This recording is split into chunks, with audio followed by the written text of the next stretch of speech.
சோதனைக்குட்படாதபடிக்கு విడితిருந்து జపం చేయమని சொல்லியிருக்கிறார். ప్రభువైన యేసుక్రీస్తు చెప్పారు, మీరు శోధనలోకి ప్రవేశించుకున్నట్లు మెలకువగా ఉండి ప్రార్థన చేయని చెప్పి ఉన్నాడు.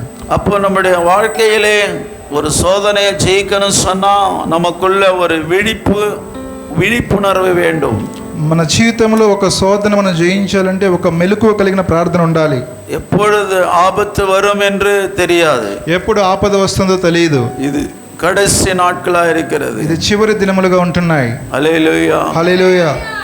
ఆపత్తు అతి శీఘ్రத்தில் வருகிறது, ఆపద చాలా తొందరగా వస్తున్నది. హల్లెలూయా హల్లెలూయా.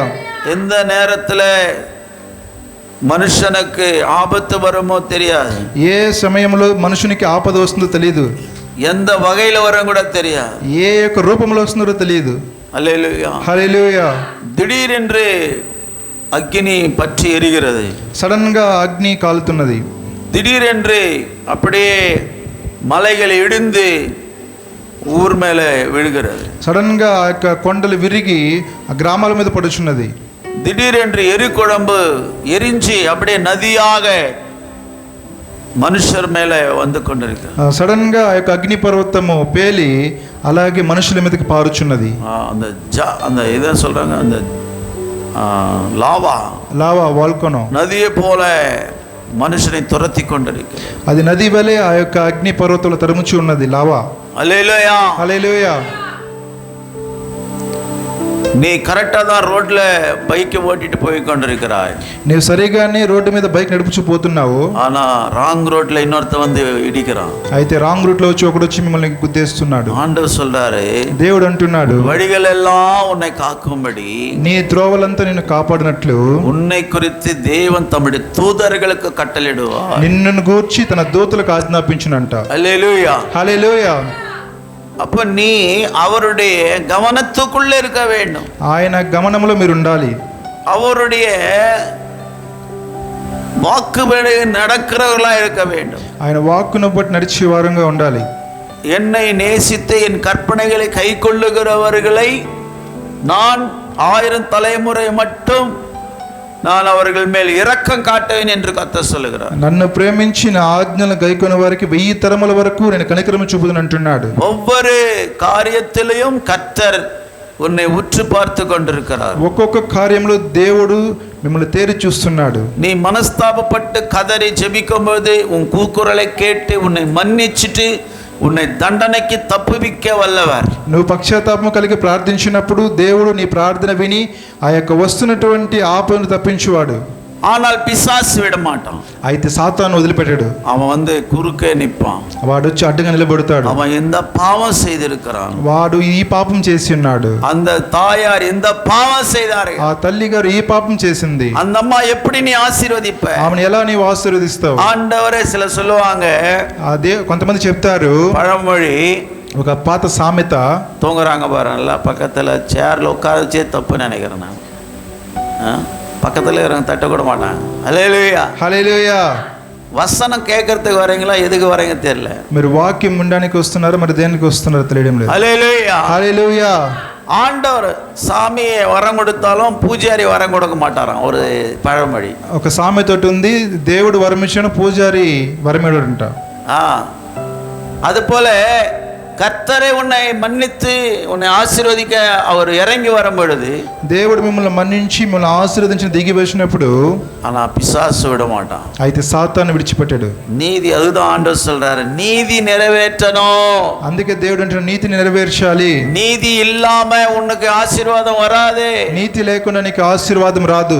ஆண்டவர் இரக்கமுள்ளவர், దేవుడు కనికరమగల దైవముడు, அவர் మన్నిப்பார், ఆయన క్షమించును.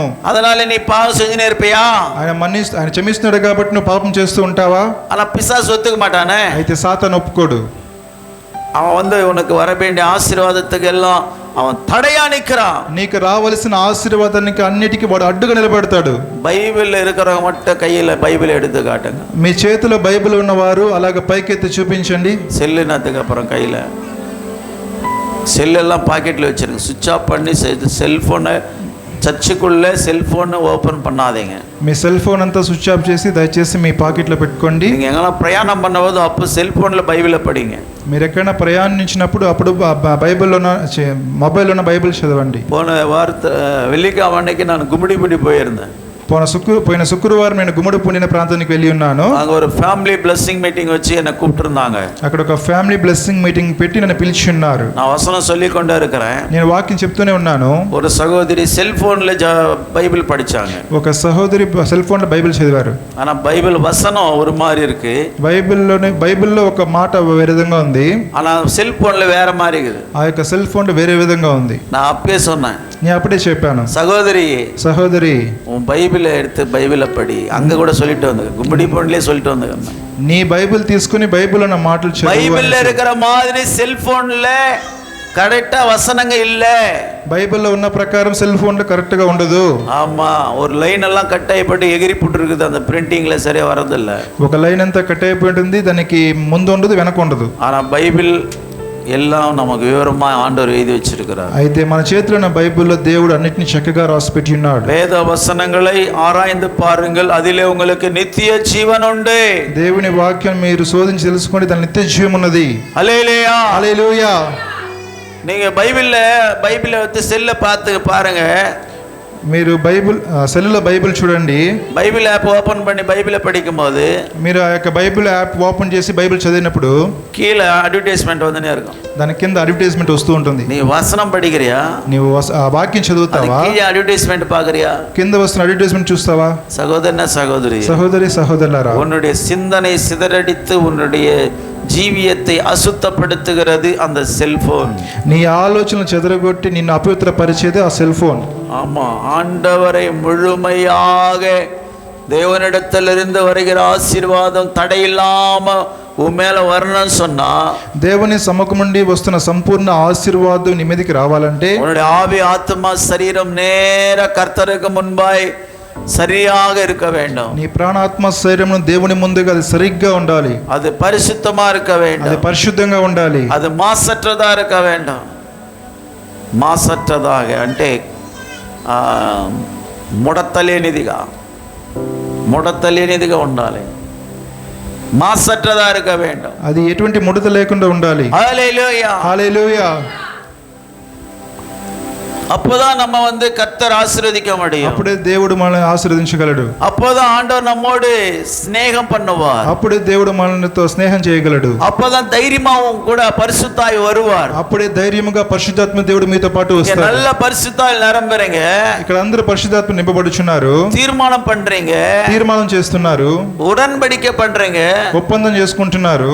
ஆனா வெளியே போன பிறகு, అయితే బయట వెళ్ళిన తర్వాత கெட்ட சிநேகிதர்களை பார்க்கும் பொழுது, చెడ్డ స్నేహితులను చూసినప్పుడు அப்படியே మైండ్ వేరే மாதிரி మారిపోతుంది. అలాగే మీ మనస్సు వేరే విధంగా మారిపోతుంది. அப்ப ஆவியானவர் உன்னை விட்டு போயிறார். అప్పుడు ఆత్మదేవుడు మనల్ని విడిచిపెట్టి పోతున్నాడు. உன்னை குறித்து துக்கப்படுகிறார். మిమ్మల్ని బట్టి దుఃఖిస్తున్నాడు. హల్లెలూయా, హల్లెలూయా. எப்போது நீ ஆண்டவரோடு உண்மை உத்தமமாக நீ அவரை பின்பற்றினால், ఎప్పుడు నువ్వు దేవునితో నిజముగా ఆయన్ని వెంబడించినట్లయితే அப்போது நீ ஆண்டவருடைய மகிமையெல்லாம் நீ சுதந்திரிக்கொள்ளலாம். అప్పుడు నీవు దేవునికి మహిమ మొత్తం స్వతంత్రించుకొనగలవు. அப்ப அந்த மகிமையை உன்னை நித்திய ராజ్యத்துக்கு கொண்டு போகும். ఆ మహిమ నిన్ను నిత్య రాజ్యానికి తీసుకెళ్తుంది. హల్లెలూయా, హల్లెలూయా. పాపத்துக்கு ఇடம் கொடுத்து, పాపానికి మీరు స్థానం ఇచ్చి வாழ்க்கையை நீ கெடுத்து போட்டால், మీ జీవితాన్ని మీరు చెరిపి వేసుకుంటే ప్రయోజనం இல்ல, ప్రయోజనం లేదు. హల్లెలూయా, హల్లెలూయా.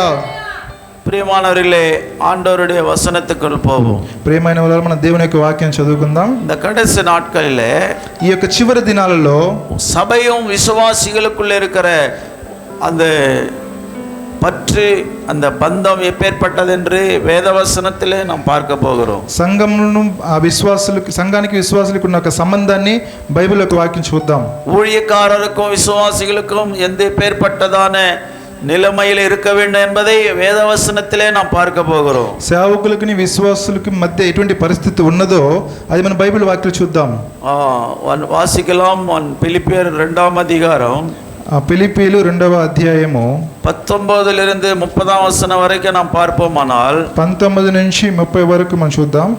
அதிலே రెండు சீஷர்களை குறித்து சொல்லப்பட்டிருக்கிறது. అక్కడ ఇద్దరు శిష్యుల గురించి చెప్పబడుచున్నది. ஒன்னு తిమోతి, இரண்டாவது ఎపఫ్రాతీతు. ఒకటి తిమోతి, ఇంకోటి ఎఫ్రాతీతు. హల్లెలూయా, హల్లెలూయా. இவர்கள் இரண்டு பேரும் பவுலுடைய சீஷர்கள். వీరిద్దరు పౌలు యొక్క శిష్యులు. இவர்கள் சபைக்குள்ளே ஒரு ஊழியக்காரருக்கு கீழ்ப்படிந்து ஒரு உண்மையுள்ள சீஷர்களாக அவர்கள் வாழ்ந்திருக்கிறார்கள். వీరు సంఘములో సేవకునికి లోబడి నిజమైన శిష్యులుగా జీవించి ఉన్నారు. హల్లెలూయా, హల్లెలూయా.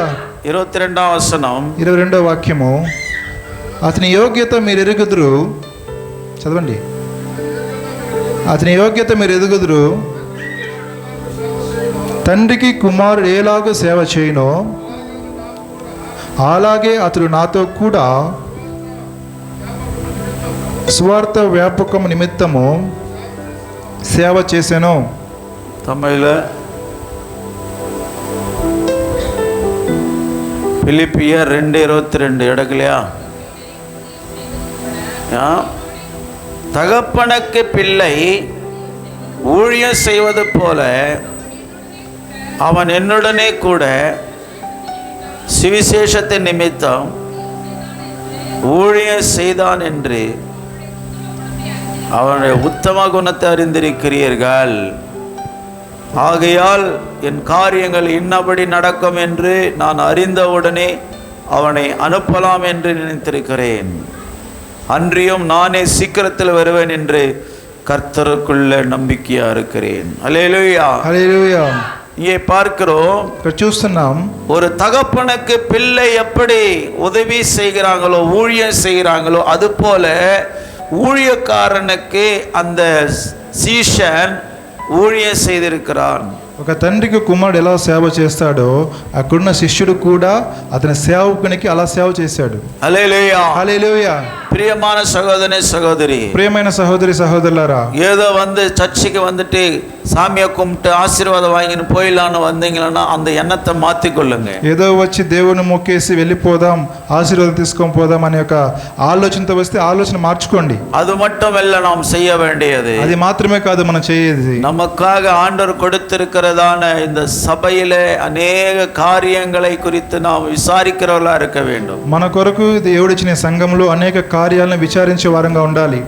எத்தனை முறை அப்போஸ்தலர் 2వ அதிகாரத்திலே நாம் வாசித்திருக்கிறோம். ఎన్నోసార్లు అపోస్తలుల 2వ అధ్యాయం మనం చదువుకొని ఉన్నాం. அங்கே அப்பம் பிட்கிறதிலும் ஜெபம் பண்ணுகிறதிலும் உபதேசத்திலும் அவர்கள் உறுதியாக தரித்திருந்தார்கள் சொல்லப்படுகிறது. రొట్టె విరుచుట యందును వీరు అపోస్తల బోధ యందును ఉపవాసమందును సహవాసమందును உபவாசம், రొట్టె విరుచుట యందును ప్రార్థన చేయట యందును ఎడతెగండిరి. அல்லேலூயா, హల్లెలూయా. அப்போ சபை என்பது ஒரு ஜெபம் சொன்னா எல்லாரும் கூடி வரணும். సంఘం అంటే ఒక ప్రార్థన అంటే అందరూ కలిసి రావాలి. ஏதோ ஞாயிற்றுக்கிழமை வந்து ஞாயிற்றுக்கிழமை விசுவாசி மாதிரி இருந்து போகக்கூடாது. ஞாயிற்றுக்கிழமை கிறிஸ்தவனா இருக்கிறாங்க நிறைய பேர். ఏదో ఆదివారం వచ్చి ఆదివారపు క్రైస్తవులుగా ఉంటున్నారు. சில பேர் ராபோஜன கிறிஸ்தவனா இருக்காங்க. చాలా మంది బల్లారాధన క్రైస్తవులుగా ఉంటున్నారు. அந்த ராபோஜன கொடுக்கிற நேரத்துக்கு வந்துட்டு அந்த ரொட்டி ரசத்தை வாங்கிட்டு போய் நேருவாங்க. ఆ బల్లారాధన ఇచ్చే సమయానికి వచ్చి రొట్టె రసాన్ని తీసుకుని వెళ్తున్నారు. என்னைக்கு ஒரு வாரம் கூட வராம ఒక వారం కూడా రాకుండా அந்த ராபோஜன அன்னைக்கு மட்டும் வந்துட்டு போறவங்க இருக்கிறாங்க. ఆ బల్లారాధన రోజు మాత్రం వచ్చిపోయే వాళ్ళు ఉంటున్నారు. சில பேர் கிறிஸ்துமஸ்க்கு வர ஒரு கிறிஸ்தவனா இருக்கிறாங்க. చాలా మంది క్రిస్మస్ పండుగ వచ్చే క్రైస్తవులుగా ఉంటున్నారు. அந்த வருஷமெல்லாம் தம்பிட மாட்டாங்க. ఆ సంవత్సరం అంతా కనబడరు. ஆனா கிறிஸ்துமஸ் அன்னைக்கு தான் வந்திருப்பாங்க. అయితే క్రిస్మస్ పండుగ వచ్చి కనబడతారు. அந்த கிறிஸ்துமஸ் டைம்ல காணிக்கை என்ன கூட கொடுத்துருவாங்க. ఆ క్రిస్మస్ దినాలలో ఏం కానుకలు కావాలో ఇచ్చేస్తారు. என்ன செய்யணுமோ பெயிண்ட் அடிச்சிருவாங்க. పెయింట్ కొట్టాలంటే పెయింట్ కొట్టేస్తారు. இன்னும் ஊழியக்காரர் துணியும் கூட எடுத்து கொடுப்பாங்க. సేవకులకి బట్టలు ఎత్తిస్తారు. அவ்வளவுதான், அடுத்த வருஷம் டாடா பாயின்னு போயின்னு இருப்பாங்க. అంతే, వచ్చే సంవత్సరం కనపడతామని టాటా బాయ్ అని చెప్పేసి వెళ్ళిపోతారు. இது அல்ல సభை என்றால். ఇది కాదు సంఘం అంటే. சபை என்றால் సంఘం అంటే எல்லாவற்றிலும் உறுதியா நிற்க வேண்டும். అన్నిటిలోనూ మనము వృద్ధిగా నిలబడాలి. இங்கே சொல்லப்பட்டது ஒரு தகப்பனுக்கு பிள்ளை எப்படி உதவி செய்யுமோ அது போல இந்த ஊழியக்காரன் பவுலுக்கு இந்த சீஷனாகிய திமோத்தி அது மாதிரி செஞ்சிருக்கிறான். ఒక తండ్రికి ఒక కుమారుడు ఎలాగ సేవ చేశాడో ఈ శిష్యుడిన తిమోతి పౌలుకి అలాగ సేవ చేసి ఉన్నాడు. ஹல்லேலூயா హల్లెలూయా, ஹல்லேலూயா. హల్లెలూయా. 1 కొరింథీయర్ 4:17 వాసిக்கிறோம். 1 కొరింథీయులు 4:14 చూద్దాం. 17 1 కొరింథీయులు 4వ అధ్యాయము 17వ వాక్యము.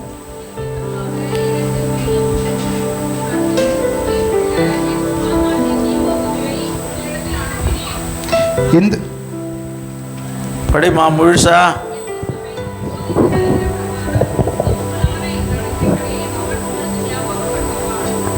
తెలుగులో. ఇందు నిమిత్తము ప్రభునందు నాకు ప్రియుడను నమ్మకమైన నా కుమారునగు తీమోతిని మీ యొద్దకు పంపియున్నాను. అతడు క్రీస్తునందు నేను నడుచుకును విధమును అనగా ప్రతి స్థలములోను ప్రతి సంఘములోను నేను బోధించు విధమును మీకు జ్ఞాపకము చేయును. హల్లెలూయా, హల్లెలూయా. பவுல் சொல்றாரு, என் பிரியமான கர்த்தருக்கு உண்மையான కుమారునాగిய తిమోతి.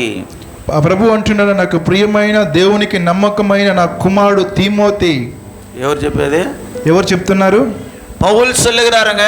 పౌలు చెప్తున్నాడండి, எனக்கு பிரியமானவன், నాకు ప్రియమైనటువంటి, அதாவது ஊழியக்காரனுக்கு பிரியமான ஒரு சீஷன், సేవకులకి ఒక ప్రియమైన ఒక శిష్యుడు, கர்த்தருக்கு உண்மையுள்ள ஒரு குமாரன், ఆ దేవునికి నిజమైనటువంటి కుమారుడు. எத்தனை பேர் இருக்கிறீங்க? ఎంతమంది ఉంటున్నారు? ஒரு ஊழியக்காரனுக்கு உண்மையான ஒரு சீஷனாக, సేవకునికి ఒక నిజమైన ఒక శిష్యునిగా, கர்த்தருக்கு உண்மையுள்ள ஒரு பிள்ளையாக, దేవునికి నిజమైన కుమారునిగా எத்தனை பேர் இருக்காங்க? ఎంతమంది ఉంటున్నారు? யாரும் சொல்ல மாட்டாங்க. ఎవరు చెప్పరు. இன்றைக்கு கற்றுக்கொள்ளுங்க. இது மாதிரி இருந்தீங்கன்னா தானே பரலோகம் போய் சேர முடியும். ఈరోజు మీరు నేర్చుకోండి, ఈ విధంగా ఉంటేనే మీరు పరలోక రాజ్యం చేరగలరు. சபையை குறித்து தான் இந்த பத்திரிகைகளை பவுல் எழுதுகிறார். సంఘాన్ని బట్టి ఈ పౌలు ఈ పత్రికలు రాసి ఉన్నారు. பவுல் சாதாரணமானவர் அல்ல. పౌలు సాధారణ మనిషి కాదు. பரலோகத்தை போய் பார்த்துட்டு வந்ததான ஒரு மகிமையான ஒரு பவுல். పరలోక రాజ్యానికి వెళ్ళి చూచి వచ్చిన ఒక పరిశుద్ధమైన పౌలు. ஆமா, அந்த யோவான் அப்போஸ்தலன் எப்படி அந்த பரலோகத்தில் போய் பார்த்து வந்து வெளிப்படுத்தின விசேஷம் எழுதினாரோ, ఆ యోహాను అపోస్తలులు ఎలాగ పరలోకానికి వెళ్ళి ఆ ప్రకటన గ్రంథాన్ని రాశారో, அப்படியே பவுல் கூட பரலோகத்துக்கு கூட்டு போய் ஆண்டவர் காட்டி பிறகு வந்து இங்கே 14 పత్రికలు எழுதியிருக்கிறார். అదే విధంగా పౌలు కూడా దేవుడు పరలోక రాజ్యాన్ని తీసుకెళ్ళి ఆ తర్వాత ఆయన 14 పత్రికలు రాశారు. హల్లెలూయా, హల్లెలూయా. யோவான் வெளிப்படுத்தின விசேஷம் மட்டும் எழுதியிருக்கிறாரு. యోహాను ప్రకటన గ్రంథం రాసి ఉన్నారు. 1 யோவான் 2 யோவான் எழுதியிருக்கிறாரு. 1 యోహాను 2 యోహాను రాసి ఉన్నారు. ஆனா இவர் 14 పత్రికలు எழுதியிருக்கிறார். 14 పత్రికలు రాసి ఉన్నారు. హల్లెలూయా, హల్లెలూయా, హల్లెలూయా, హల్లెలూయా. அப்போ நாம் இந்த அவர் சொல்லுகிற காரியத்தை நாம் கற்றுக்கொள்ள வேண்டுமா வேண்டாமா? ఆయన చెప్తున్న మాటలను మనం నేర్చుకోవాలనా లేదా? கற்றுக்கொள்ளணும்னு சொல்றேன். கைத்து கலிலே சொல்லுங்க. నేర్చుకోవాలి అనేవారు చేతులెత్తి హల్లెలూయా చెప్పండి. ஹல்லேலூயா, హల్లెలూయా. உபதேசத்திலே உறுதியாய் தரித்திருந்தார்கள் என்று சொல்லப்படுகிறது. ఉపదేశంలో వారు నిత్యం నిలిచిందని చెప్పబడుచున్నది. స్థిరంగా నిలబడి ఉన్నారు. ஏதோ இந்த காதுல கேட்டு அந்த காதுல விட்டு போக கூடாது. ఏదో ఈ చెవులో విని ఆ చెవులో విడిచిపెట్టకూడదు. ஒரு உண்மையுள்ள சீஷர்களா நிற்க வேண்டும். నిజమైన శిష్యులుగా మనం నిలబడాలి. இரண்டாவதிగా அவர் சொல்லுகிறார், ఆయన చెప్తున్నారు, என்னுடைய நடக்கையை குறித்து என்னுடைய நோக்கத்தை குறித்து அந்த சகோதரன் உங்களுக்கு போதிப்பான் என்று சொல்லுகிறார். నా నడకన గురించి ఆ సంఘం గురించి ఆయన బోధిస్తానని చెప్పబడుచున్నది. హల్లెలూయా, హల్లెలూయా. நான் போதித்து வருகிற பிரகாரம் கிறிஸ்துவுக்குள்ளான நடக்கையை உங்களுக்கு ஞாபகப்படுத்துவான் என்று சொல்லுகிறார். క్రీస్తునందు నడుచుకున్న విధమును అనగా ప్రతి స్థలంలో ప్రతి సంఘములో నేను బోధించు విధమును నీకు జ్ఞాపకం చేయను. హల్లెలూయా, హల్లెలూయా. எத்தனை பேர் இருக்கிறீங்க இங்க? ఎంతమంది ఉంటున్నారు? ஒரு ஊழியக்காரனுடைய தாகத்தையும் தரிசனத்தையும் பெற்றுக்கொண்டு எங்க பாஸ்டர் இப்படி எல்லாம் இருக்க சொல்றாரு, நாங்கள் அப்படி கீழ்ப்படுகிறோம், நீங்களும் கீழ்ப்படிங்க அப்படின்னு சொல்லுகிற சீஷர்கள் இருக்கிறீங்களா? మా సంఘంలో మా సేవకుల దర్శనాన్ని, ఆయన యొక్క దాహాన్ని మేము అవలంబించి నడుచుకొనుచున్నాం, మీరు కూడా ఇలాగే నడుచుకోండి అని చెప్పే ఎంతమంది శిష్యులు ఉంటున్నారు.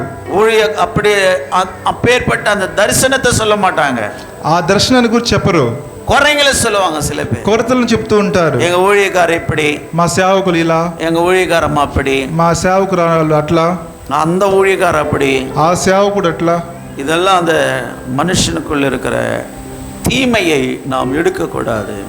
ఈ మనుషుల్లో ఉంటున్నటువంటి కొరతలు మనం ఎత్తకూడదు. செட்டத்தனானி தீமையை நீ பொறுக்கி எடுத்தால் நீ உனக்குள்ள தீமை தான் வந்துடும். చెడ్డ అనుభవాలను నువ్వు వెతికి బయటకు తీస్తే నీలో చెడ్డ అనుభవాలు వస్తాయి. நல்லதை மட்டும் நாம் எடுக்கும் பொழுது, మంచి వాటిని మనం తీస్తున్నప్పుడు நல்லதே நமக்கு நடக்கும், మంచి మనకు జరుగుతుంది. ஆண்டவர் சொல்றாரு, దేవుడు అంటున్నాడు, உனக்கு தீமையும் நன்மையும் உன் இடத்துல வைக்கிறேன், నీకు మంచి చెడు రెండు ఎదుట పెట్టుచున్నాను, சாபத்தையும் ஆசீர்வாதத்தையும் ஜீவனையும் மரணத்தையும் உன் முன்பாக வைக்கிறேன்.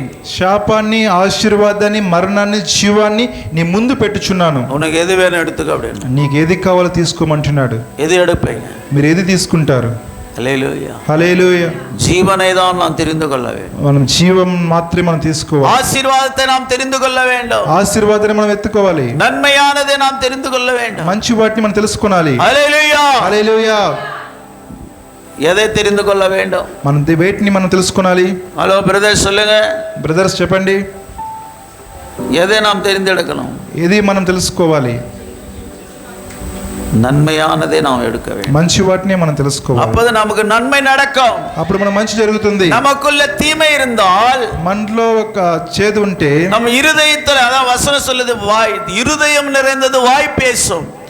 ఆ హృదయంలో నింపబడింది మన నోరు మాట్లాడుతుంది. வசனம் என்ன சொல்லி கொடுக்குதோ அதை நீ கற்றுக்கொண்டால் நீ தேவ சாயலாய் மாறுவாய். వాక్యం ఏమి చెప్తుందో దాన్ని నేర్చుకుంటే దేవుని స్వరూపంగా మార్చబడతావు. இல்லை சொன்னா நீ பாவ சாயல் தான் இருப்ப, లేకుంటే నీవు పాపపు స్వరూపంగా ఉంటావు. பாவம் உனக்குள் இருக்கும் பொழுது பாவத்தின் அதிபதி பிசாசு உங்களை வந்துருவான். పాపానికి అధికారి సాతానుడు వచ్చేస్తాడు.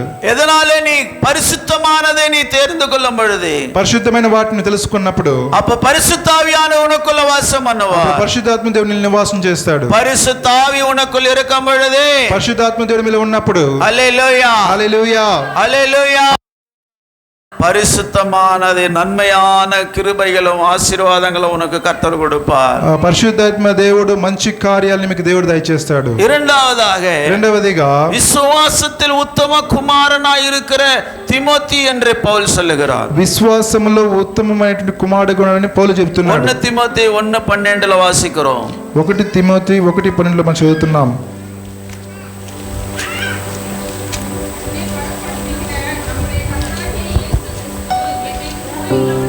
உண்மையுள்ளவன் என்று எண்ணி இந்த ஊழியத்துக்கு என்று ஏற்படுத்தினபடியால் அவரை ஸ்தோத்திரிக்கிறேன். அல்லேல்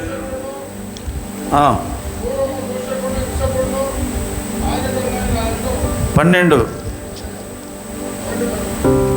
11 చదువు.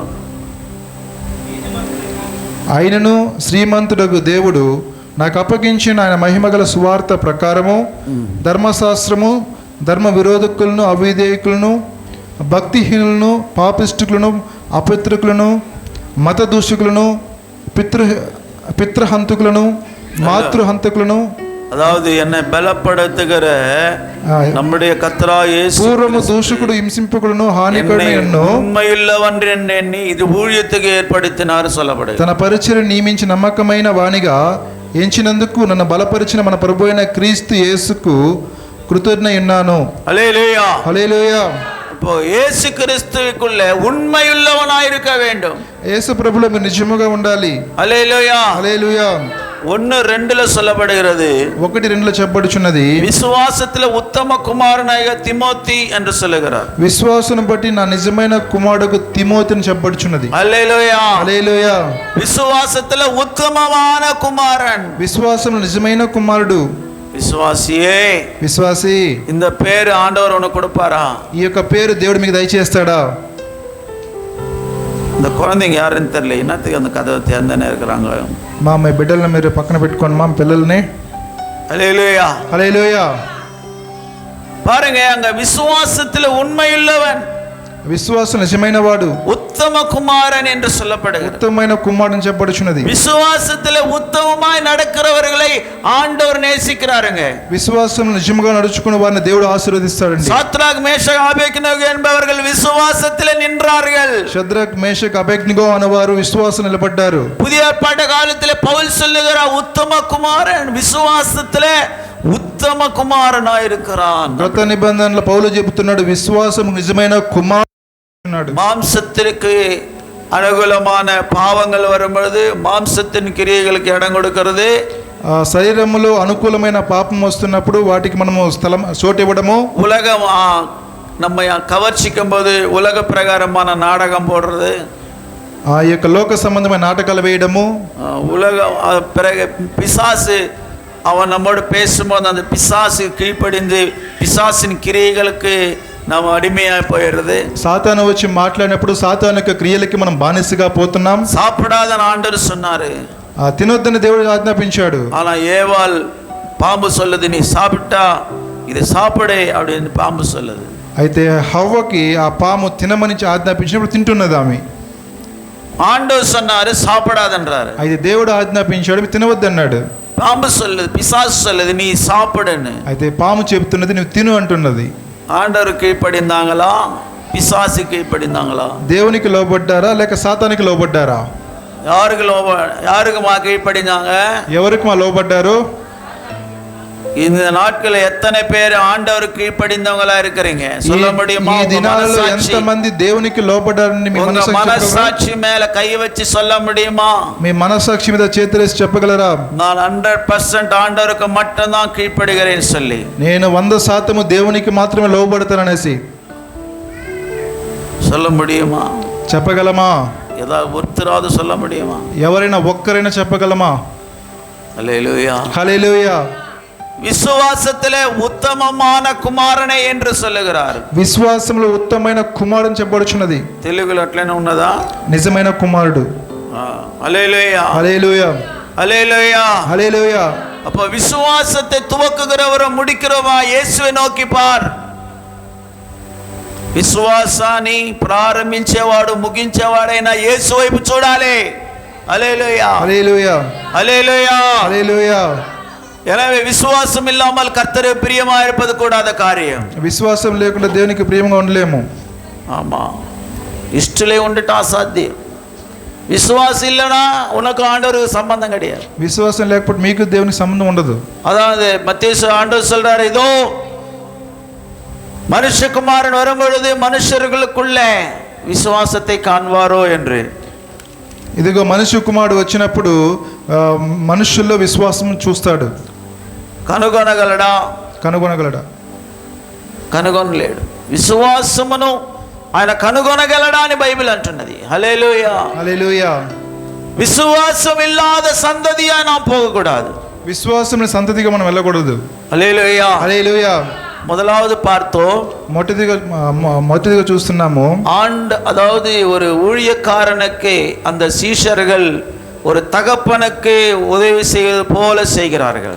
అక్కడున్న శిష్యులు ఒక తండ్రికి ఎలాగ కుమారులు సేవ చేస్తారో ఆ విధంగా సేవకునికి సేవ చేశారు. ஊழியக்காரன் குடும்ப வேலையை எங்க வீட்டில் வந்து சாப்பாடு செய்ய, இல்லைன்னா வந்து எங்க துணி துவைச்சு கூட நான் அந்த வேலைகளை உங்களுக்கு சொல்ல மாட்டோம். సేవకులు మా ఇంట్లో వచ్చి మీరు బట్టలు ఉతికి వేయండి లేకపోతే అన్నం వండండి అనేసి ఆ పని మీకు సేవకులు చెప్పరు. ஒரு ஊழியத்துக்கு தான் உங்களை கூப்பிடுறோம். మిమ్మల్ని ఒక సేవకు మాత్రం పిలుస్తున్నాం. ஆமா, பல இடத்துல சபை நடத்தணும், அங்கே போய் சுவிசேஷம் சொல்லணும், பலான காட்டேஜ் மீட்டிங் இருக்கிறது, வாங்கன்னு கூப்பிடுறோம். ఒక చోట్లో సంఘం ఉంది, సంఘం నడిపించాలి, ప్రార్థన జరిగించాలి, ఇంటి కాటేజ్ మీటింగ్ నడిపించాలి మాత్రం పిలుస్తాం. హల్లెలూయా, హల్లెలూయా. எத்தனை பேர் கீழ்ப்படுகிறீர்கள்? ఎంతమంది లోబడుచున్నారు? హల్లెలూయా, హల్లెలూయా. ஆனா இங்கே வசனம் சொல்லுகிறது, అయితే ఇక్కడ దేవుని వాక్యం అంటున్నది, கீழ்ப்படிந்தால் தான் உனக்கு ஆசீர்வாదம் இருக்கு. నువ్వు లోబడితేనే నీకు ఆశీర్వాదం దొరుకుతుంది. వాసింగే 2 కొరింథీయర్ 2:9 சொல்லப்பட்டிருக்கிறது. 2 కొరింథీయులు 2:9 చెప్పబడుచున్నది, நீ எல்லாவற்றிலும் கீழ்ப்படிந்து நடக்கணும் சொல்லி ஆண்டவர் இங்க சொல்லுகிறார். అన్నింటిలో నీవు దేవునికి లోబడి నడుచుకోవాలి. ఇక్కడ దేవుని వాక్యం అని, మీరు అన్ని విషయముల యందు విధేయులై ఉన్నారేమో అని మీ యోగ్యత తెలుసుకుంటకే కదా పూర్వము రాస్తిని.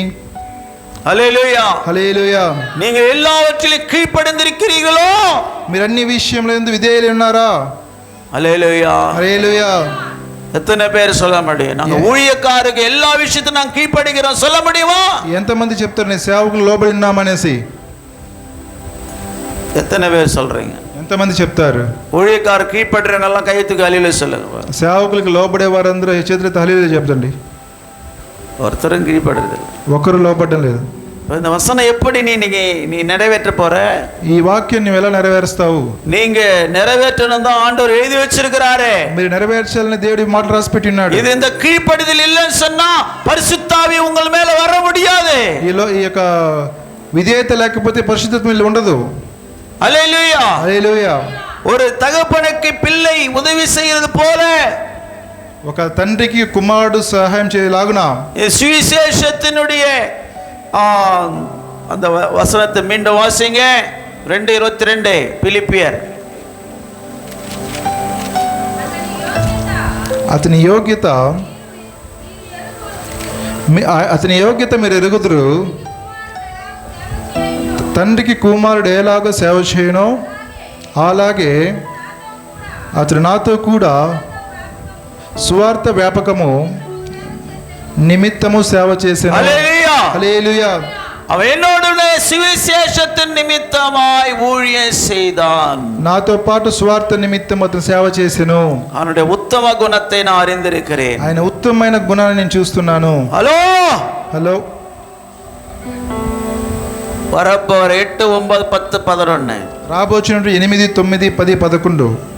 ఇది ఎదుకాக இந்த మీటింగ్ வைக்கிறோம்? ఎందుకొరకు ఈ మీటింగ్లు పెడుతున్నాం? సువిశేషము సువార్త వ్యాపక నిమిత్తమై. సువార్త వ్యాపకం నిమిత్తము. హల్లెలూయా. హల్లెలూయా. சத்தமா சொல்லுங்க. శబ్దంగా చెప్పండి. హల్లెలూయా. హల్లెలూయా. ఉత్తమమైన ஒரு குணம் எதுன்னு சொன்னா ఉత్తమమైన గుణం ఏంటంటే சுவிசேஷ நிமித்தம் ஊழியக்காரரோடு சேர்ந்து உதவி செய்யறீங்க பாருங்க. సువార్త నిమిత్తము సేవకులతో కలిసి మీరు సహాయం చేస్తారు చూడండి. அதுதான் தகப்பனுக்கு பிள்ளை செய்கிற போல நீங்க செய்தீர்கள் என்று పౌలు சொல்லுகிறார். అదిదా ఒక కుమారుడు తండ్రికి చేస్తున్నటువంటి సేవ లాంటి సేవ ఈ యొక్క సేవకులకు చేస్తున్నది. ఆమె அதுதான் உத்தமமான ஒரு குணம். అదే ఒక ఉత్తమమైన గుణం. ஊழியக்காரருக்கு உதவி செய்கிற உத்தமமான குணம் உனக்கு இருக்கிறதா? సేవకులకి సహాయం చేసే ఉత్తమమైన గుణం మీకున్నదా? அதுதான் சொன்னேன். வீட்டுக்கு எங்க வீட்டுக்கு செய்ய சொல்ல, మా ఇంటికి చేయమని చెప్పడం లేదు. சுவிசேஷம் பரவும்படியாக సువార్త వ్యాపించులాగునా அதுக்கு ஊழியம் செய்யுங்க ஐயா. దాని కొరకే వచ్చి సేవ చేయండి అని పిలుస్తున్నది దేవుని వాక్యం. హల్లెలూయా. హల్లెలూయా. அதனால ஒன்று. இரண்டாவது விசுவாசத்திலே உண்மையாயிருங்க. రెండవదిగా విశ్వాసం నిజముగా ఉండాలి. యథార్థంగా ఉండండి. విశ్వాసத்தில் உண்மையாயிரு. విశ్వాసం యథార్థంగా ఉండండి. మూడవదిగా ஊழியக்காரனுக்கு எல்லா காரியத்திலும் கீழ்ப்படியணும் சொல்லி బైబిల్ சொல்லுகிறது. సేవకులకు అన్ని కార్యములు మీరు లోబడి ఉండమనేసి వాక్యం చెప్తున్నది. ஆமா. எபிரேயர் 13:17 அந்த வார்த்தை சொல்லப்பட்டிருக்கிறது. ఎబ్రీయులు 13:17 వాక్యం అంటున్నది. அதுல கூட அங்கே பவுல் சொல்லுகிறார். అక్కడ కూడా పౌలు చెప్తున్నాడు. వాసింగ.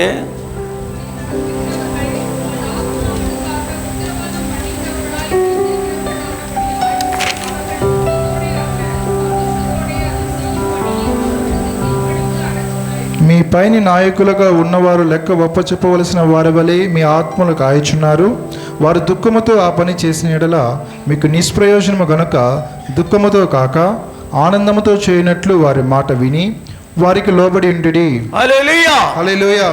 அப்ப வசனம் சொல்ல உங்க ஆத்துமாக்களை கண்காணிக்கிறதான ஊழியக்காரர்கள், మీ ఆత్మలను కాపాడుచున్నటువంటి మీ సేవకులు, ஆமா, அவங்க வார்த்தைக்கு கேட்டு கீழ்ப்படிந்து அடங்குங்கள் சொல்லப்பட்டது. వారి మాటకు విని లోబడి ఉండమని చెప్పబడుచున్నది. హల్లెలూయా. హల్లెలూయా.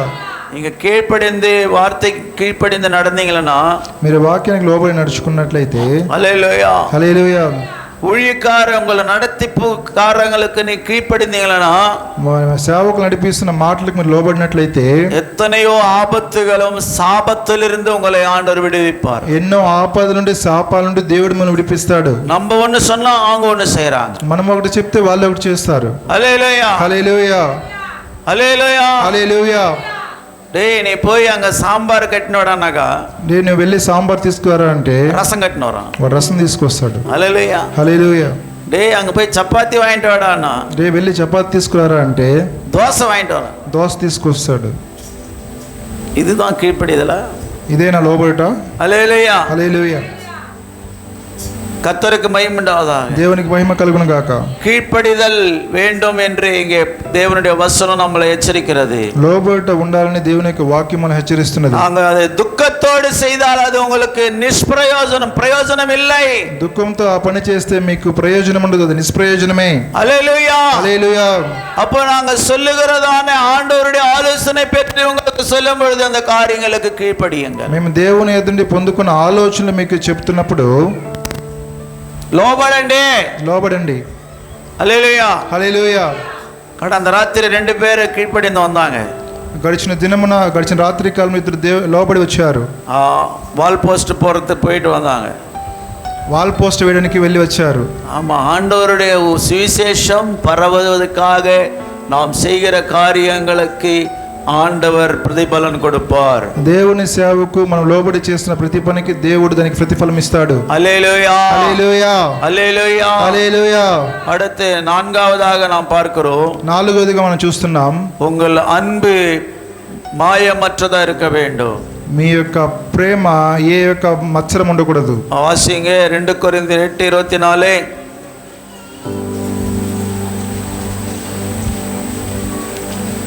2 కొరింథీయులు 8:24. 2 కొరింథీయులు 8:24 వాక్యం. కాబట్టి మీ ప్రేమ యథార్థమైనదనియు మీ విషయమైన మా అతిశయము వ్యర్థము కాదనియు వారికి సంఘముల ఎదుట కనపరచుడి. ஆதலால் உங்கள் அன்பையும் நாங்கள் உங்களை குறித்து சொன்ன புகழ்ச்சியும் சபைகளுக்கு முன்பாக அவைகளை திருஷ்டாந்தப்படுத்துங்கள். ஹல்லேலூயா. హల్లెలూయా. இப்போ உங்கள் அன்பை நாங்கள் சொல்லணும். మీ ప్రేమను మనం చెప్పాలి. அருமையான டானியல் కృపావతి సహోదరి அவர்கள் చెన్నైలో போயிட்டு இந்த துணி வாங்கிட்டு வந்தாங்க. எனக்கு డానియల్ బ్రదర్ మరియు కృపాతి సిస్టర్ గారు చెన్నైకి వెళ్ళి నాకు బట్టలు తీసుకొచ్చారు. இந்த துணி நான் போட்டிருக்கிற துணி தான் నేను వేసుకున్న బట్టలు. ஹல்லேலூயா. ஹல்லேலூயா. హల్లెలూయా. அப்ப வசனம் சொல்லுது, వాక్యం అంటున్నది, உங்கள் అன்பை குறித்து మీ ప్రేమను బట్టి நாங்கள் கேள்விப்பட்டுகிறதை அது தேவனை ஸ்தோத்திரிக்கிறேன் சொல்லப்படுகிறது. మేము విన్న దాన్ని బట్టి దేవునికి స్తోత్రం చెప్తున్నాం. హల్లెలూయా. హల్లెలూయా. நான் வாசிக்கிற அந்த வசனத்துல మనం చదువుతున్నటువంటి మాటలో விசுவாசிகள் ஊழியக்காரர் மேல காட்டுகிற அன்பு, విశ్వాసులు సేవకుల మీద చూపిస్తున్నటువంటి ప్రేమ, அது தேவன் சமூகத்திலே நாங்கள் அங்க சொல்லப்பட்ட புகழ்ச்சி, అక్కడ చెబుతున్నది ఒక గొప్పతనము, ఒక అతిశయము. అది వాక్యంలో ఉండేది చదవండి. అతిశయనంద చదువు పూర్తిగా. కాబట్టి మీ ప్రేమ యథార్థమైనదియు మీ విషయమైన మా అతిశయము వ్యర్థము కాదనియు వారికి సంఘములట కనపరచుడి. హల్లెలూయా. హల్లెలూయా. தமிழ்ல சொல்லப்பட்டது, తమిళ్లో చెప్పబడుచున్నది, உங்கள் அன்பை குறித்து మీ ప్రేమను బట్టి நாங்கள் சொன்ன புகழ்ச்சியை, మేము చెప్తున్నట్టు அதிசயானே పొగుడుతా அந்த புகழ்ச்சியை காத்துக்கொள்ளுங்கன்னு சொல்றாரு. ఆ పొగడ్తను మీరు కాచుకోవాలని చెప్పబడుచున్నది. హల్లెలూయా. హల్లెలూయా. அப்ப அந்த அன்பு தனிந்து போக கூடாது. ఆ ప్రేమ కనుమరుగైపోకూడదు. அது என்ன அன்பு? అది ఎలాంటి ప్రేమ? ஒரு தகப்பனுக்கு பிள்ளை காட்டுகிற அன்பு. ఒక తండ్రికి కుమారునికి చూపిస్తున్న ప్రేమ. ஆமா, ஆவிக்குரிய பிள்ளைகள் நீங்க, ஆவிக்குரிய தாய் தகப்பன், ஊழியக்காரம்மா, ఆత్మీయ కుమార్తెలు కుమారులు మీరు, ఆత్మీయ తల్లిదండ్రులు, సేవకులు సేవకురాలు. హల్లెలూయా. హల్లెలూయా. கீழே 9ஆம் அதிகாரம் 1ஆம் வசனம் வாசிக்கலாம். 9వ అధ్యాయం 1వ వాక్యం చదువుకుందాం. பரிசுத்தவான்களுக்கு செய்ய வேண்டிய தர்ம சகாயத்தை குறித்து நான் அதிகமாக உங்களுக்கு எழுத வேண்டியதில்லை. உங்கள் மன விருப்பத்தை அறிந்திருக்கிறேன். அகாயாவில் உள்ள ஒரு வருஷமாக ஆயத்தமாயிருக்கிறார்கள் என்று நான் மக்கதேனியாரோடு சொல்லி உங்களை புகழ்ந்தேனே. உங்கள் జాగరத்தை అనేకரை எழுப்பிவிட்டது. పరిశుద్ధుల కొరకైన ఈ పరిచర్యను గూర్చి మీ పేరును రాయటకు నాకు కగత్యమో లేదు. మీ మనస్సును సిద్ధమై ఉన్నదని నేను ఎరుగుదును, అందువలన సంవత్సరం నుండి అకయు సిద్ధపడి ఉన్నదని చెప్పి నేను మిమ్మల్ని గూర్చి మాసిదోనియా వారి ఎదుట అతిశయపడుచున్నాను. మీ ఆసక్తిని చూచి అనేకులు ప్రేరేపింపబడితిరి. அல்லேலூயா. ప్రేరేపింపబడిరి. హల్లెలూయా. உங்களை குறித்து நாங்கள் சொன்ன புகழ்ச்சி இந்த காரியத்தில் வீணாய் போகாமல் நான் சொன்னபடி நீங்கள் ஆயத்தப்பட்டவர்களாய் இருப்பதற்கு இந்த சகோதரரை அனுப்பினேன். அல்லேலூயா. హల్లెలూయా. பாருங்க, ஆண்டவர் சில பேருக்கு ஊழியக்காரர் சாப்பிட்டா ஒப்புறதில்ல. కొంతమందికి సేవకులను తింటే ఒప్పదండి. அது வசனம் என்ன சொல்லுதுன்னா, వాక్యం ఏం చెప్తుంది? நீங்க கொடுக்கறத நாங்க சாப்பிடுறது அது உங்களுக்கு புகழ்ச்சி என்று சொல்லப்படுகிறது. మీరు ఇస్తున్నది మేము తింటున్న దాన్ని బట్టి మీకు అతిశయం అంటున్నాడు. கிறிஸ்துவில் உள்ள அன்பு ஊழியக்காரர் பரிசுத்தவான்களுக்கு நீங்க செய்கிற தர்ம சகாயம் என்று சொல்லுகிறது. మీరు క్రైస్తవ బిడ్డలకి చేస్తున్నది ఒక ధర్మ సహాయం అంటున్నది. ఎవరికి? క్రైస్తవ బిడ్డలకి, సేవకులకి. క్రైస్తవ బిడ్డలు కదా నేను చెప్పేది, ஊழியக்காரருக்கு పరిశుద్ధవాన్களுకే నా యారు పరిశుద్ధమైన అంటే సేవకులకి. ஆமா. ஹல்லேலூயா. హల్లెలూయా. தேவனுடைய ஊழியக்காரர்களுக்கு நீ செய்கிறதான உதவி, దేవుని సేవకులకు చేస్తున్నటువంటి సహాయము தன் தகப்பனுக்கு பிள்ளை செய்கிறது போல என்று இங்கு வசனம் சொல்லுகிறது. తన తండ్రికి పిల్లలు చేస్తున్నదని చెప్పబడుచున్నది. அது வீணா போகாது, అది వ్యర్థంగా పోదు. உங்களுக்கு தேவன் அதற்கேற்ற பலனை அவர் கொடுக்க வல்லவராயிருக்கிறார். దేవుడు మీకు తగిన ఫలం ఇవ్వడానికి సిద్ధంగా ఉన్నాడు. அதுதான் యేసామి சொல்றாரு, యేసు ప్రభు వారు అంటున్నారు, என் தாசனுக்கு நீ கலசத்தின் தண்ணீர் கொடுத்தால், నా దాసునికి నీవు ఒక చుక్క నీళ్ళు ఇస్తే, గిన్నెడు నీళ్లు గిన్నెడు నీళ్ళు ఇస్తే அதனுடைய பலனை நீங்க பெற்றுக்கொள்ளாமல் போவதில்லை என்று சொல்லுகிறார். దానికి తగిన ప్రతిఫలం మీరు అనుభవించకుండా పోరని చెప్పబడుచున్నది. హల్లెలూయా. హల్లెలూయా. హల్లెలూయా. హల్లెలూయా. எனவே நாம் உற்சாகமாய் ஊழியக்காரருக்கு செய்யும் பொழுது, మనము సేవకులకు ఉత్సాహంగా చేసినప్పుడు அதுக்கு ஏற்ற பலனை கர்த்தர் உங்களுக்கு கொடுப்பார். దానికి తగిన ప్రతిఫలం దేవుడు మీకు దయచేస్తాడు. హల్లెలూయా. హల్లెలూయా. அது 2 கொரிந்தியர் 9ஆம் அதிகாரத்துல కొరింథీయులు 9వ అధ్యాయంలో 12వ వచనத்தில் சொல்லப்பட்டது. 12వ వాక్యం చదవబడుతుంది. ఏలయనగా ఈ సేవకును గూర్చిన పరిచర్య పరిశుద్ధుల అక్కర్లకు సహాయం చేయుట మాత్రము కాకుండా అనేకులు దేవునికి చెల్లించు కృతజ్ఞతాస్తుతుల మూలముగా విస్తరించి ఉన్నది. హల్లెలూయా. హల్లెలూయా. இந்த தர்ம சகாயமாகிய பணிவிடை பரிசுத்தவான்களுடைய குறைவைகளை நீக்குகிறது அல்லாமல் அநேகர் தேவனை ஸ்தோத்தரிப்பதனாலே சம்பூர்ண பலனுள்ளதா இருக்கும். ఆమేన్. సంపూర్ణమైన పలனை உங்களுக்கு கொடுக்குமா? సంపూర్ణమైన ఫలం మీకు అనుభవించబడుతుంది. இந்த தர்ம சகாயம் என்று தமிழ்ல சொல்லப்படுகிறது. తమిళ ధర్మ సహాయం అని చెప్పబడుచున్నది. తెలుగులో என்ன சொல்லுது? 12వ వాక్యంలో చెప్పబా, అనేకులు దేవునికి చెల్లించు కృతజ్ఞతాస్తుతుల మూలముగా. కాదయ్యా, ఫస్ట్ చదువు అదని. ఏలయనగా ఈ సేవకును గూర్చి పరిచర్య పరిశుద్ధులకు అక్కరకు సహాయము, పరిశుద్ధుల అక్కర్లకు సహాయం మీరు చేసే సహాయం. హల్లెలూయా. హల్లెలూయా. பரிசுத்தவான்களுடைய குறைவைகளை நிறைவாக்கும்படியாக நீங்க கொடுக்கிற இந்த உற்சாகமான காணிக்கைகள், ఆ సేవకులకి అక్కర్లు బట్టి మీరు సహాయం చేస్తున్న కానుకలు. அதனால 7ஆம் வசனம் சொல்லப்பட்டது, அவனவன் விசனமாயம் இல்லை, கட்டாயமாக தன் மனதில் நியமித்தபடி கொடுக்க கடவன், உற்சாகமாய் கொடுக்கிறவனத்தில் தேவன் பிரியமா இருக்கிறார். సనుగు కొనకయు బలవంతంగా కాకయు ప్రతి వాడిని తన హృదయంలో నిశ్చయించుకున్న ప్రకారము ఇవ్వలను. దేవుడు ఉత్సాహంగా ఇచ్చువాడిని ప్రేమించును. హల్లెలూయా. ஊழியக்காரருக்கு நீ கொடுக்கிறதானே போடு, சாப்பாடுக்கு போட்டாலும், நீங்க ஊழியக்காரருக்கு துணிகளை எடுத்து கொடுத்தாலும், காணிக்கைகளை கொடுத்தாலும், அது தேவனுடைய வசனம் சொல்லுகிறது, அது பிரதிபலனை கர்த்தர் உங்களுக்கு கொடுக்கிறார். సేవకులకు మీరు పెట్టుచున్న ఆహారమైనను తీసిస్తున్న బట్టలైనను మీరు మీ మనసుకు వచ్చేట్టు మీరు చేసినట్లయితే దాని తగిన ప్రతిఫలం దేవుడు మీకు దయచేస్తాడు. அது மட்டும் இல்ல, அங்க சொல்லப்படுது உற்சாகமாய் கொடுக்கிறது தேவன் பிரியமாய் இருக்கிறார். ఉత్సాహంగా ఇచ్చే వారికి దేవుడు ప్రియముగా ఉంటున్నాడు. హల్లెలూయా.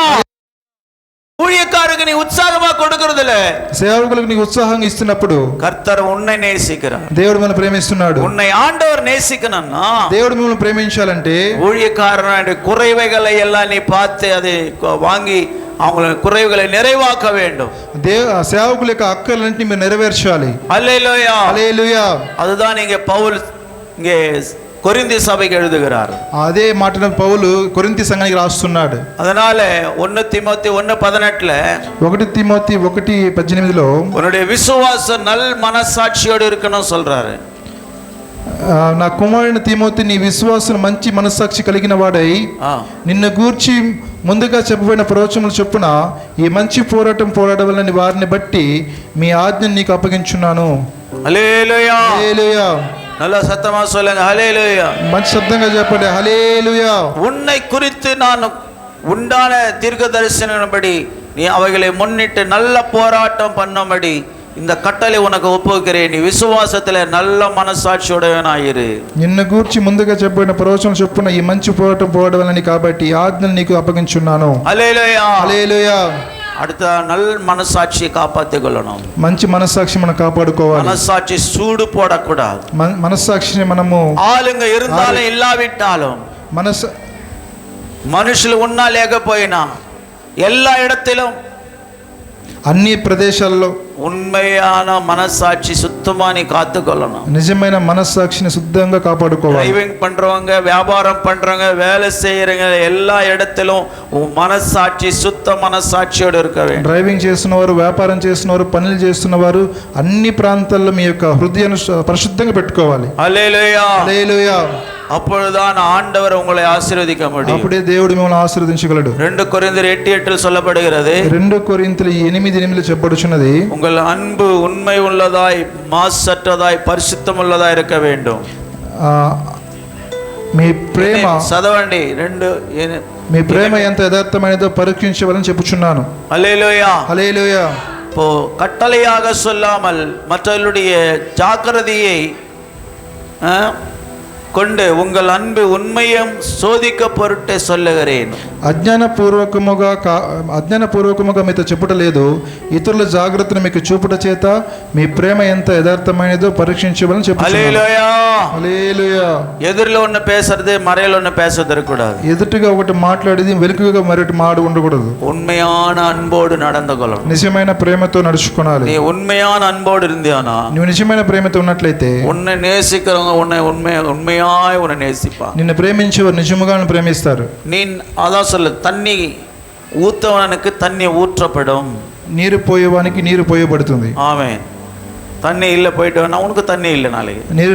నీళ్ళు లేదని చెప్పబడితే నీకు రేపు నీళ్ళు లేదు. హల్లెలూయా. హల్లెలూయా. அதனால வசனம் சொல்லுது, వాక్యం అంటున్నది, உன்னுடைய அன்பே உண்மையாய் இருக்க வேண்டுமா. నీ యొక్క ప్రేమ యథార్థంగా ఉండాలంట. హల్లెలూయా. హల్లెలూయా. హల్లెలూయా. హల్లెలూయా. எனவே இந்த மத்தியான நேரத்துல ఈ యొక్క మధ్యాహ్న కాలంలో மீட்டிங் பத்தி சில காரியங்களை பேச போகிறோம். మీటింగ్ బట్టి చాలా కార్యాలు మాట్లాడబోచున్నాం. இதை முடிக்கிறேன். இப்போ ఇంతటితో ముగిస్తున్నాం. எல்லா கண்களையும் மூடவும். అందరూ కళ్ళు మూసుకుందామా. இப்போ வரைக்கும் நீங்க சபையை குறித்து கேட்டிருக்கீங்க. ఇంతవరకు మీరు సంఘాన్ని బట్టి విని ఉన్నారు. ஊழியக்காரரும் ஊழிய விசுவாசிகளை எப்பேற்பட்ட அன்பு, நல்ல சுத்த மனசாட்சி இருக்க வேண்டும் என்றும் வசனம் நம்மை போதிக்கிறது. సేవకులు మరియు విశ్వాసుల మధ్య ఎలాంటి ప్రేమ ఉన్నదో అని దాన్ని బట్టి మనము తెలుసుకున్నాం. நல்ல மனசாட்சியை காத்துக்கொள்ளணும். మంచి మనస్సాక్షి మనం కాపాడుకోవాలి. உண்மையான அன்பு நமக்குள்ள இருக்க வேண்டும். నిజమైన ప్రేమ మనలో ఉండాలి. ஒரு உறுதியான விசுவாசம் நமக்குள்ள இருக்க வேண்டும். ఒక స్థిరమైన విశ్వాసం మనలో ఉండాలి. பரிசுத்தம் இருக்க வேண்டும். పరిశుద్ధంగా ఉండాలి. தகப்பனுக்கு பிள்ளை செய்கிறது போல ஊழியத்தினுடைய பெருகும்படி, சுவிசேஷம் பெருகும்படி ஊழியக்காரர்களுக்கு நீங்கள் உதவியா நிற்க வேண்டும். ఒక పిల్లవాడు తండ్రికి ఎలా సేవ చేస్తాడో అదే విధంగా సేవ చేస్తున్న సేవకునికి మీరు అలా సేవ చేయాలి. సువార్త వ్యాపకం కొరకై మీరు సహాయపడే వాళ్ళగా ఉండాలి.